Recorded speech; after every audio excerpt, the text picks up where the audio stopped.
কথা বলো না, চিৎকার করো না প্লিজ। হ্যাঁ বলুন, আপনারা কি জিজ্ঞেস করতে চান বলুন।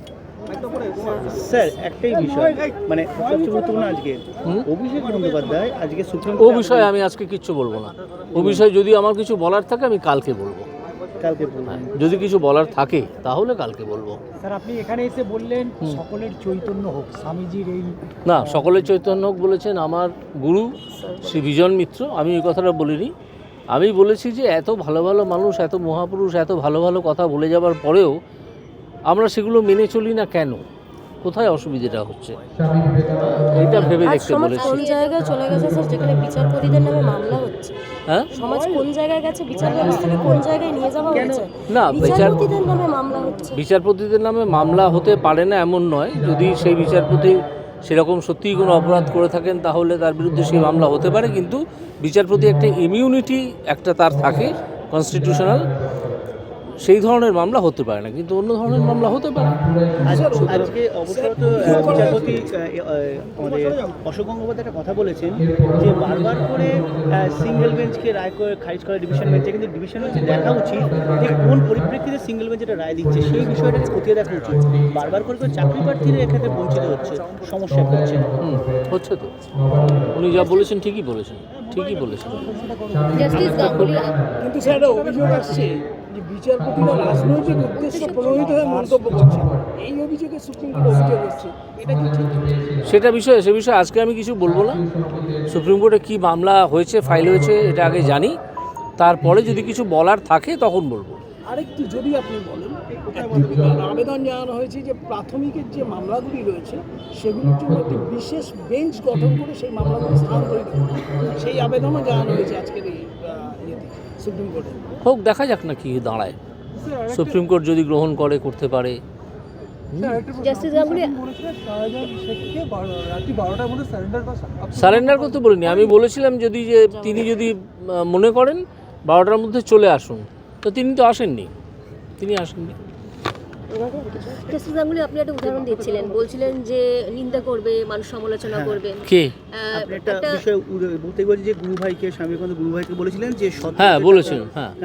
এই যে এই বিষয়টা, তারপর তো দেখা যায় যে এখন যা প্রজন্ম বা এখনকার যে সমাজ, তাদের দেখা যাচ্ছে যে সৎপথে যারা কাজ করছে তাদের নিন্দের পথে হচ্ছে, যারা সৎপথে চালানোর কথা বলছে না, এটা বরাবরই হয়েছে, এবং এর চেয়ে বহু বিখ্যাত মানুষ যারা কাজ করার চেষ্টা করেছেন তাদেরকে সবসময় টেনে নামানোর চেষ্টা হয়েছে, তাদের বিরুদ্ধে কাজ হয়েছে, তাদের বিরুদ্ধে প্রচুর প্রচার হয়েছে। এমনকি বিধবায়ের সময় প্রচলনের সময় বিদ্যাসাগর মশাই ফিজিক্যালি অ্যাটাকড হয়েছিলেন। কিন্তু আমরা তো অন্য কোনো রাজ্যে দেখতে পাই না যে কোনো বিচারপতিকে বারবার করে টার্গেট হতে হয়। আমাদের কলকাতা হাইকোর্টে কলকাতার বিচারপতি, যারা প্রধান বিচারপতি থেকে বিচারপতি, প্রত্যেকে টার্গেট হতে হচ্ছে এখানে প্রতিটি ক্ষেত্রে। সে বিষয়ে আজকেই আমি কিছু বলবো না, পরে বিষয়ে আমার বিশদ বলার ইচ্ছে আছে। আচ্ছা, একটা বিষয় রয়েছে যে বিচারপতিরা যাতে কোনো মন্তব্য না করে, সেই জন্য কলকাতা হাইকোর্টকে নির্দেশ দিতে হবে। এইভাবে কি সুপ্রিম কোর্টে যাওয়া যায়? মানে যারা দেখুন, মামলা যে কেউ ফাইল করতে পারে, যে কোনো প্রেয়ার করতে পারে, এমনকি বলতে পারে চাঁদ আমাকে পেড়ে দাও, এটাও বলতে পারে। এবং যিনি শুনছেন তিনি ডিসাইড করবেন। আপনি এই অনুষ্ঠানে বললেন যে যতটুকু টাকা তোমার গুরু ভাইয়ের উদ্দেশ্যে আপনি উদাহরণ দিয়ে বলেছেন, যতটুকু টাকা তোমার কাছে পাঠানো হয়েছে সেটা সৎ ব্যবহার করবে। হ্যাঁ, আজকের অবস্থা অন্তত এই আমাদের রাজ্যের বিচারে এটাকে এই করা যায়, মানে দেখেন রাজ্যের মানে যে পরিমাণ টাকা উদ্ধার হয়েছে বা যেটা, তারা আর মনে হয় যে সৎপথে আর কেউ সেই পরিস্থিতি না, দেখুন আমরা তো প্রতিনিয়তই দেখতে পাই যে বহু মানুষ সৎ পথে থাকেন না, ঠিক আছে, বা একই মানুষ একটা ক্ষেত্রে খুব সৎ আর একটা ক্ষেত্রে চূড়ান্ত অসৎ, ঠিক আছে। তো এই যে ভ্যারিয়েশনটা হয়, এটা কেন হচ্ছে সেটাই আমি তো ভেবে দেখতে বললাম যে কেন এটা হয়। একই ধরনের মত এবং পথ আমরা ফলো করতে পারি না কেন, এটা ভেবে দেখার দরকার আছে। বিবেকানন্দের মানে যে নীতি বা বিবেকানন্দের যে উপদেশ, সেখান থেকে এখনকার সমাজ কোথাও বিচ্যুত। অবশ্যই অবশ্যই, মানে সেই পথকে নিয়ে চলছে না, কোনোভাবেই চলছে না। সমাজ বলতে অ্যাজ এ হোল আপনি সমাজ বলে মার্কা করবেন না। বিরাট সংখ্যক মানুষ সেটা থেকে বিচ্ছিত। কিছু মানুষ চেষ্টা করছেন, সবসময় তো আলো এবং আধার থাকে, আলোও আছে আধারও আছে। সেটা কি দুর্নীতির গহ্বরে একদম প্রবেশ করে যাওয়ার জন্য? সেটা এখনই আমি এই প্রশ্নের উত্তর দেবো না। অনেক কথা বলার থাকতে পারে, আছেও, উপযুক্ত সময় আমি তার সব প্রশ্নের উত্তর দেবো।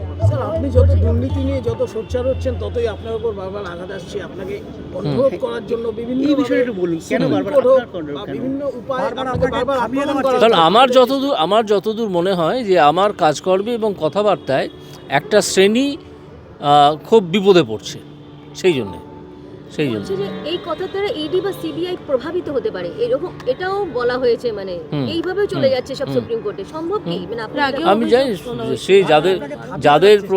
যাদের প্রভাবিত হওয়ার কথা বলছেন তারা ডিসাইড করুন যে তারা প্রভাবিত হচ্ছেন কি হচ্ছেন না।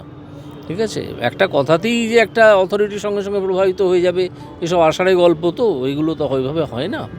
আপনি যেভাবে মন্তব্য করে থাকেন, মানে বিভিন্ন বিষয়তে সোচ্চার হন, সেটা কি আগামী দিনেও আমরা এরকম ভাবে দেখতে পাবো? আশা করি দেখতে পাবেন। আমার শেষ প্রশ্ন, শেখ শাহজাহান যিনি মানে 6 দিন 7 দিন হয়ে গেল, আপনার মতে কি আদৌ নিজে ধরা দেবে? বলতে পারবো না। পুলিশ কি সক্রিয় হবে? মানে আপনার সেটাও আমার মন্তব্য করা উচিত হবে না। সেটা হয়তো কারো ভালো লাগবে, নিশ্চয়ই কারো ভালো লাগবে, কারো খারাপ লাগবে। এই বিষয়টা, এই বিতর্কে আমি এক্ষুনি যেতে চাইছি না। ঠিক আছে, পরে হয়তো কোনো সময় যেতে বাধ্য হব, এটা হতে পারে। আর একটাই শেষ প্রশ্ন, আপনার বিরুদ্ধে পদক্ষেপ করুক কলকাতা হাইকোর্ট, এটাও বলা হয়েছে, মানে আজকে যে গেছে। হ্যাঁ, করুক না। যদি তারা মনে করে যে উপযুক্ত কারণ আছে, তাহলে আমার বিরুদ্ধে নিশ্চয়ই পদক্ষেপ করবে। গত কয়েক দশকের কলকাতা হাইকোর্টের ইতিহাসে এরকম কিন্তু নজির নেই যে হাইকোর্টের বিচারপতিদেরকে এইভাবে সরাসরি আক্রমণ করছে রাজনৈতিক ব্যক্তিত্বরা। এ বিষয়ে আপনি কী বলবেন? দেখুন, সময় তো পাল্টাচ্ছে। আপনি আগে এত চুরি দেখেছেন? চাকরি বিক্রি দেখেছেন? দেখেননি। এর আগে তো কত মানুষ স্কুলের টিচার হয়েছে। সময় পাল্টাচ্ছে, টাকা নিয়ে চাকরি হচ্ছে, টাকা ছাড়া চাকরি হচ্ছে না, তাই না? তার বিরুদ্ধে আবার কিছু লোক কণ্ঠস্বর তুলছে যে টাকা নেওয়া যাবে না, দুর্নীতি চলবে না। সুতরাং সব কিছুই বদলাচ্ছে। তার মধ্যে থেকে যদি এটাও হয়, নতুন করে হবে, আমাদের তো তাতে আপত্তি করার কিছু নেই, নিশ্চয়ই হবে। নির্দিষ্ট একটি মামলা থেকে এজিকে সরিয়ে দেওয়া হয়েছে, মানে আজকে এজিকে একটা মামলা থেকে সরিয়ে দেওয়া হয়েছে, কোথাও কি এতে কোন নির্দিষ্ট মামলা? এজি অব্যাহতি নিয়েছেন, যেহেতু এজি সুজয় কৃষ্ণ ভদ্রের আইনজীবী হিসেবে লড়ছিলেন। বিচারপতি অমৃতা সিনহা ডেকে বলেছেন যে আপনার এই মুহূর্তে রাজ্যের পরামর্শদাতা হিসেবে দেখা উচিত। তো সেই ক্ষেত্রে আমি জানি না, আমি এটা শুনিনি, প্রথম শুনলাম। আমি না, এই আপনাদের মুখে শুনেও আমি কোনো মন্তব্য করবো না। বিচারপতি সৌমেন সেনের ডিভিশন বেঞ্চে সুজয় কৃষ্ণ ভদ্র আজকে সওয়াল করেছেন, তাই জন্য বিচারপতি অমৃতা সিনহা রাজ্যের পক্ষে সওয়ালটা তিনি করবেন, একটা কনফ্লিক্ট হয়ে যাচ্ছে, সেই জন্য উনি নিজেই সরে এসেছেন। ভালো করেছেন।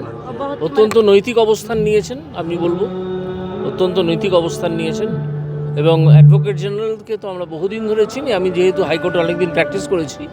এবং শুধু তাই নয়, অ্যাডভোকেট জেনারেল আমার ছোটোবেলার বন্ধু, তাকে আমি চিনি। সে নৈতিক অবস্থান নেয়ার মতো একটা মানসিকতার মানুষ, এবং সে ঠিকই করেছে, সবসময় তাই করে।